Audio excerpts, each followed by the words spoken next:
நிறைய டேக்ஸ் வந்து நிறைய நான் இது வரைக்கும் போனதில்ல. ஓகே. ஒரு சூப்பர். ஒரு 3 டேக்குள்ள முடிக்க பார்ப்பேன். அதிகபட்சம் 3 டேக் தான் உங்களுக்கு. ஓகே. நான் வந்து எப்பவுமே வந்து முதல் டேக்லயே முடிக்க பார்ப்பேன். ம்ஹ்ம். ஆனா முருகதாஸ் செட் வந்து அந்த பெர்ஃபெக்ஷன் வேணும். ஆ. பெர்ஃபெக்ஷன். ஸோ ரொம்ப பெர்ஃபெக்ஷன் பார்ப்பாரு. ஏன்னா வந்து அவரு ஒரு விஷயத்துல யோசிச்சு வச்சிருப்பாரு. அது வந்து மக்களுக்கு பிடிக்கும்னு நமக்கு தெரியும். நம்ம யோசிப்போம். ஒரு சீன் முடிஞ்ச உடனே ஏன் சார் மறுபடியும் மறுபடியும் பண்ண சொல்றாரு? நம்ம நல்லா தானே பண்ணோம் அப்படின்ற மாரி யோசிப்போம். அந்த சீன் எடுத்துட்டு படத்துல வர்றப்ப தான் நமக்கு தெரியும். ச்சே! இது இது இன்னும் நல்லா இருக்கே நம்ம பண்ணத விட அப்படின்னு. ஏன்னா நம்ம பண்றப்ப நமக்கு வந்து தெரியாது. அவரு வந்து ஒரு நோட்டத்துல பார்ப்பாரு. ம். ஸோ அந்த சினிமா நோட்டத்துல பார்ப்பறப்போ இது வந்து ரொம்ப நல்லாருக்கும்.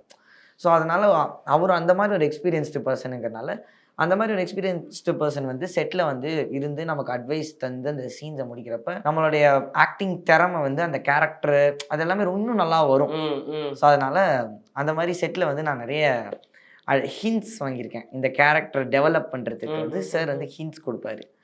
ஸோ அதெல்லாமே வாங்கியிருக்கேன். ஸோ அவ்வளோ பெரிய டைரக்டர் நமக்கு வந்து ஹிண்ட்ஸு, அட்வைஸ்லாம் தராருன்னா, எவ்வளோ சந்தோஷமா இருக்கும். ஆஹா! நம்மளே ஒரு இதுவா நெனச்சு நமக்கு தராரே! அப்படின்ற மாரி ஒரு மகிழ்ச்சியில இருந்து, அது எல்லாத்தையும் வாங்கி, அந்த சீன் எல்லாமே அப்படியே முடிச்சாச்சு.